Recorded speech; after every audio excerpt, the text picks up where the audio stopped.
avec la principale thématique de la soirée.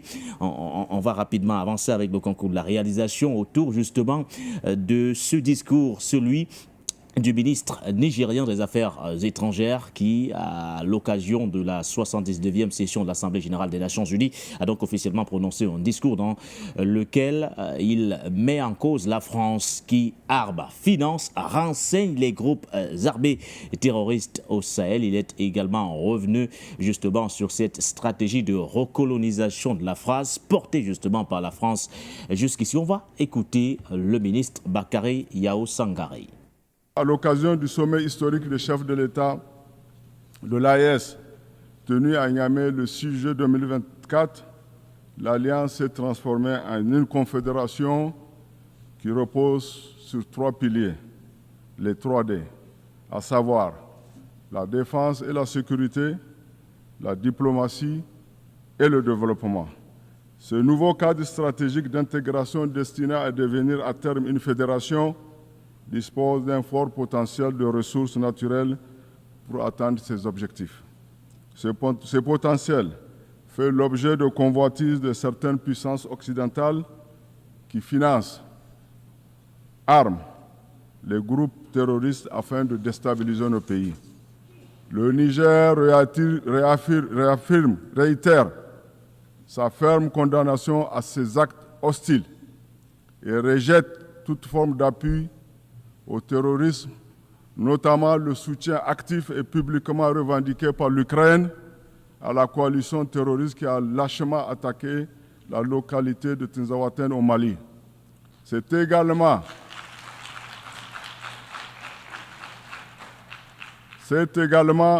le lieu de dénoncer les actions subversives et la nouvelle stratégie de recolonisation revendiquée et assumée par la France, qui renseigne, forme, finance et arme les groupes terroristes au Sahel. Elle offre gîtes et couverts à ses valeurs locaux, dont certaines occupent les emprises diplomatiques du Niger à Paris en violation flagrante de la Convention de Vienne de 1961 sur les relations diplomatiques. Loin de briser la dynamique en cours au Sahel, ces tentatives de déstabilisation ne font que renforcer la détermination de nos pays à aller de l'avant dans la poursuite des objectifs fixés. André Christelle Fanga, la France finance, arme, forme les groupes armés terroristes avec justement pour objectif principal la déstabilisation de ces pays en question. Il remet également en cause aujourd'hui ce projet de recolonisation sur le continent. Alors, le dire à la tribune des Nations Unies, qu'est-ce que cela signifie pour vous? Monsieur Nguédé, je vous ai toujours dit que les discours sont toujours d'une importance capitale pour la mémoire et pour servir, n'est-ce pas, de carburant, d'énergie, de force pour continuer la bataille et le combat. Et davantage de dire à nos ennemis, à nos adversaires que nous sommes au courant de tout ce que vous faites. Nous savons tout ce que votre comportement, n'est-ce pas, face à nous, malgré que vous dites que non, nous sommes des amis ou bien nous sommes des partenaires. Je pense qu'il faut véritablement confirmer cela quand vous regardez la situation au niveau du Sahel aujourd'hui. Le Sahel, quand même, a eu 3 ou 4 opérations montées par la France. Parce qu'il faut le dire clairement, parce qu'aujourd'hui, quand on dit que la France renseigne, forme, finance les terroristes, n'est-ce pas, ce n'est pas un fait de hasard. Imaginez-vous, la France a mis une opération appelée Serval au niveau du Sahel. La France a mis une opération appelée Barkhane. Bon, en fait, Barkhane est venu remplacer, n'est-ce pas, Serval. Avec près de 10 000 hommes sur le territoire sahélien pour lutter contre le terrorisme, mis en place en 2014. Ça s'achève en 2022-2023. cette opération Barkhane, avait près de 10 000 hommes, avec un armement assez lourd. Et les statistiques de l'armée française, n'est-ce pas, selon le ministère de la Défense française, présentaient qu'il y avait entre 300 et 1000 terroristes. Bon, tellement j'en parle de ça qu'ils sont allés ajouter, ils sont allés modifier. Ils ont dit qu'il y avait près de 4000 terroristes sur le territoire, n'est-ce pas, sahélien. Et quand on parle du territoire sahélien, on essaye de regarder Mali, Burkina Faso, Niger, Mauritanie et tout ça. Donc, quand nous prenons ces estimations, vous avez près de 10 000 hommes, vous avez du matériel lourd, assez important, et que pendant 10 ans dans un territoire, vous restez là pour lutter contre le terrorisme, le djihadisme, n'est-ce pas? Vous n'arrivez pas à éradiquer ce phénomène-là. Ça veut dire que vous faites quoi d'autre? Ça veut dire qu'en simplement vous entretenez, vous protégez, vous formez. Et d'ailleurs, il y a eu un reportage d'une chaîne de télévision française qui avait présenté, n'est-ce pas, les instructeurs ou bien les colonels français, n'est-ce pas, qui étaient justement dans les camps de certains groupes armés terroristes dans le Sahel, qui les entraînaient, qui les formait, qui les montrait comment utiliser des armes. D'ailleurs, tout à l'heure, dans le premier sujet, il y a 10 agents secrets mercenaires ukrainiens qui ont été déposés à la base française d'Abé au Tchad pour former, n'est-ce pas, certains militants de la CPC. La CPC, c'est un groupement de rebelles, n'est-ce pas, qui sévit en Centrafrique, n'est-ce pas, qui doit sur le pilotage des drones. Donc, vous voyez que quand on le dit, ce n'est pas parce que c'est une vue de l'esprit, non, c'est une réalité, c'est quelque chose. Et ce discours est tellement cohérent, n'est-ce pas, qui présente la vraie face, la face hideuse de cette France-là, qui a longtemps mis les pays africains en mal. Donc, aujourd'hui, nous ne pouvons qu'espère Niamey en le faisant à la tribune des Nations Unies? Écoutez, c'est juste davantage... alerter la communauté internationale sur ce jeu trouble de la France au Sahel, ou alors on espère autre chose, André Kistelfang? La communauté internationale autoproclamée est justement dans une logique, n'est-ce pas, de fermer les yeux, de boucher les oreilles, n'est-ce pas, pour ne pas écouter les cris, n'est-ce pas, de ces peuples, de ces Africains, de ces gens qui souffrent le martyre par rapport, n'est-ce pas, au financement du terrorisme, par rapport à la formation du terrorisme, par rapport au financement du terrorisme, par rapport à l'encadrement, n'est-ce pas, du terrorisme au niveau des États. D'ailleurs, les dernières attaques, n'est-ce pas, on a dit que l'Ukraine était impliquée dans ces attaques-là. Moi, j'ai toujours dit, ce ne sont pas des soldats ukrainiens, parce que l'Ukraine lui-même n'a pas assez d'hommes pour défendre son territoire. C'est le doyen Parfait qui disait tout à l'heure là que mais c'est grave en Ukraine. La Russie ne fait que grappiller, ne fait qu'avancer en grande vitesse au niveau de l'Ukraine. Comment vous pouvez être vous-même en difficulté et envoyer vos hommes, n'est-ce pas, dans d'autres territoires défendre? C'est simplement des soldats français qui ont disparu, n'est-ce pas, dans la nature, n'est-ce pas, au niveau du Mali, au niveau du Niger, du Burkina Faso, qui sont justement en train de sévir, en train de davantage regrouper, de véritablement travailler pour justement mettre en mal les États de l'AES. C'est simplement ça. Et je pense qu'aujourd'hui, quand le Niger le dit, c'est pour davantage prendre l'opinion, pas même la communauté internationale autoproclamée comme aiment souvent bien dire les autres, n'est-ce pas, mais l'opinion internationale, parce que l'opinion internationale n'est pas la communauté internationale.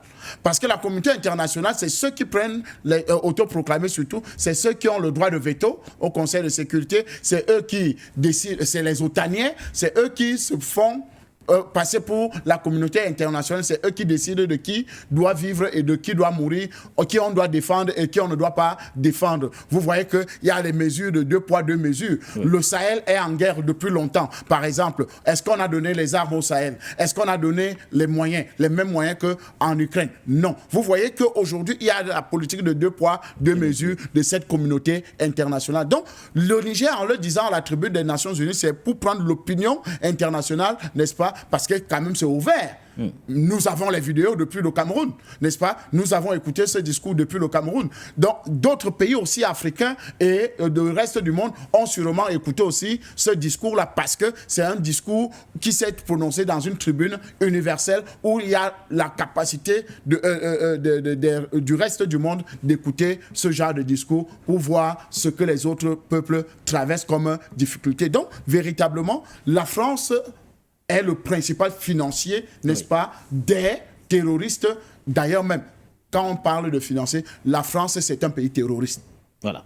Aussi simple que cela puisse paraître. Merci à vous, André Christelle Fanga. Jacques Monombo, qu'espère Niamey avec justement ces accusations, cette dénonciation? Une France aujourd'hui qui arme, qui forme, qui finance les groupes armés, voire qui renseigne également les groupes armés terroristes du côté du Sahel. Nous le savons, il y a une plainte malienne qui croupit entre autres au niveau des Nations Unies, cette plainte qui appelait justement l'ONU à tenir dans les plus brefs délais une réunion d'urgence du Conseil de sécurité. Bamako, à l'époque, disait avoir à sa disposition des preuves suffisantes pour corroborer le fait que la France était un État terroriste. Sauf que 2 ans plus tard, pratiquement, depuis 2022 jusqu'à nos jours, entre autres, la réunion d'urgence du Conseil de sécurité ne s'est jamais tenue. Une fois de plus, c'est au sein de la même institution que le Niger porte le même discours. Pour quel effet cette fois-ci? Faut-il s'attendre à un effet différent? Monsieur Nguéné, déjà, il faut que les Africains comprennent. Lorsqu'on dit que la France renseigne, forme, finance, arme les terroristes au Sahel, c'est que cette assertion, cette affirmation telle qu'elle est posée comme ça, elle est tout à fait fausse de mon point de vue. Dans le sens que quoi? C'est qu'il n'y a pas que la France dans cette affaire. Vous allez remarquer que le terrorisme, c'est quelque chose qui ne vient pas du ciel comme la pluie qui tombe vers la terre, non. Ce n'est pas quelque chose qui sort du sous-sol, comme ça, peut-être comme les champignons, et puis aujourd'hui, on apprécie, on regarde. Le terrorisme, c'est quelque chose qui avait été réfléchi, planifié, créé et mis en place par le service secret américain. C'est pas moi qui le dis, c'est documenté. Vous avez Madame Larbaoui sur le plateau, je pense qu'elle pourrait peut-être un peu ajouter sur ça, parce qu'elle est spécialiste de ces questions. Le terrorisme, lorsqu'on parle un peu du djihadisme, par exemple, Al-Qaïda, tout le reste, c'est que ça a été créé dans les années 1880-87 pour combattre la Russie soviétique, dont leur élément très fort, c'était Oussama Ben Laden. Et à un certain moment, le gars se sentait tellement fort et il s'est retourné contre ses maîtres, voilà pourquoi on l'avait tué. Ça, c'est le réseau Al-Qaïda. Et vous avez l'État islamique. Mais ça a été créé sous Barack Obama en 2007. C'est pas moi qui le dis. Ça a été révélé par des scientifiques. Donc c'est pour dire que quoi? Aujourd'hui, lorsqu'on dit que la France arme, renseigne et finance les groupes terroristes, mais c'est une information qui n'est pas tout à fait juste à 100%. Vous comprenez? C'est que quoi? Dans cette affaire-là, vous allez retrouver d'abord les États-Unis, vous avez la France et vous avez la Grande-Bretagne. Parce qu'il faut toujours rappeler un peu, ressasser l'histoire. Tout part du simple fait qu'en 2011, c'est-à-dire que l'OTAN, l'armée de l'OTAN, donc les Américains en coalition avec la France de Nicolas Sarkozy, et vous avez les États-Unis de Barack Obama et la Grande-Bretagne de David Cameron, ils avaient décidé de déposer le président leader du Libéria et de la Libye, excusez-moi, le colonel Muammar Kadhafi. Et lorsqu'on va le tuer, on va l'assassiner, c'est que le but c'était quoi? Mais c'est parce que le type avait pour ambition de faire de l'Afrique une grande puissance monétaire. Voilà d'abord l'enjeu principal. Parce qu'il avait dans ses projets, il fallait mettre en place une monnaie qu'on devait appeler dinar or. Et ce faisant, lorsque les gens l'ont appris ça, ils l'ont anticipé, ils l'ont assassiné. Mais ce n'est pas moi qui le dis, ce n'est pas Monombo qui le dit. Ça a été révélé par le scandale de Wikileaks à travers les emails de Mme Hillary Clinton. Tout le monde le sait. Même Agnès Le Cadre, on le sait très bien. Donc, très bien. Et donc, de ce fait-là, lorsqu'ils ont déstabilisé la Libye, ils ont bombardé la Libye pendant 6 mois, ils ont pompé le pétrole, les mêmes groupes terroristes se sont déversés au niveau du Sahel. Et je devrais encore vous rappeler un peu la mémoire, M. Nguéni. C'est qu'à Deauville, ici, en France, lorsque le président Issoufou était président au Niger, il a parlé à Barack Obama, ici, c'était en 2010, fin 2010. Il lui dit, monsieur le président Barack Obama, ne déstabilisez pas la Libye, parce que si vous déstabilisez la Libye, nous, au niveau du Sahel, on va souffrir. Barack Obama lui dit, il lui réplique ça en français, je vais utiliser un peu en français, pas tout en anglais, il dit, nous devons finir le boulot, nous devons aller jusqu'au bout. C'est documenté, ça se trouve un peu partout. Vous comprenez très bien. Donc, dire aujourd'hui qu'il n'y a que la France qui est impliquée dans cette affaire, c'est très faux. C'est faux à 100%.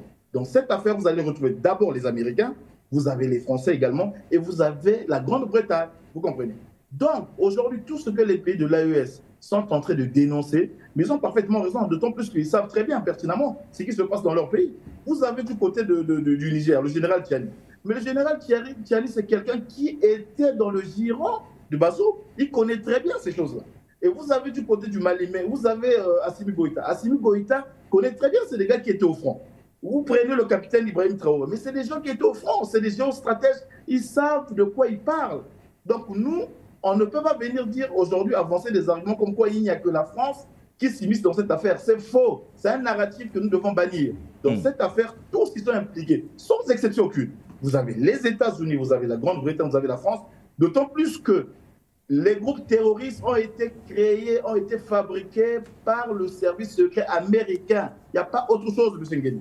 Donc aujourd'hui, ce que les dirigeants de l'AES sont en train de dire, ils ont parfaitement raison. Il n'y a pas que la France et les États-Unis, et la Grande-Bretagne et tout. Maintenant, c'est à nous, les Africains, de comprendre. C'est à nous de comprendre qu'il faut tourner le dos. Nous devons, en fait, fédérer nos forces pour dire que, écoutez, un seul doigt ne peut pas laver le visage. Parce qu'aujourd'hui, les gens là ont compris qu'ils peuvent nous attaquer avec les attaques qui se faisaient, par exemple, comment je vais dire, avec des armées qui attaquaient à travers la terre. Mais aujourd'hui, ils utilisent maintenant un peu les forces aériennes. C'est pour ça que vous allez remarquer que les États de l'AES aujourd'hui sont en train de mener des coopérations, sinon le partenariat avec la Russie, afin d'acquérir des, comment on appelle ça, des drones. Parce que ça va leur permettre de sécuriser un peu leur espace. Vous comprenez?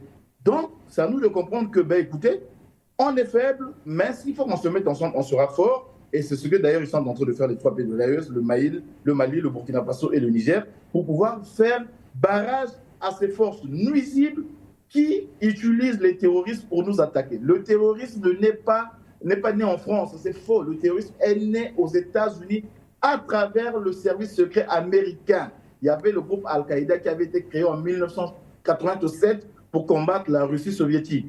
Et donc l'élément phare, c'était Oussama Ben Laden. À un certain moment, il voulait se prendre la tête, il voulait se retourner, il voulait tourner kazakh envers ses chefs, on l'avait éliminé. Et ensuite, l'État islamique est né en 2007. Donc aujourd'hui, ce sont les Américains d'abord que nous devons pointer du doigt, ensuite la France et puis la Grande-Bretagne. Voilà. Nous reviendrons vers vous dans quelques instants, patients.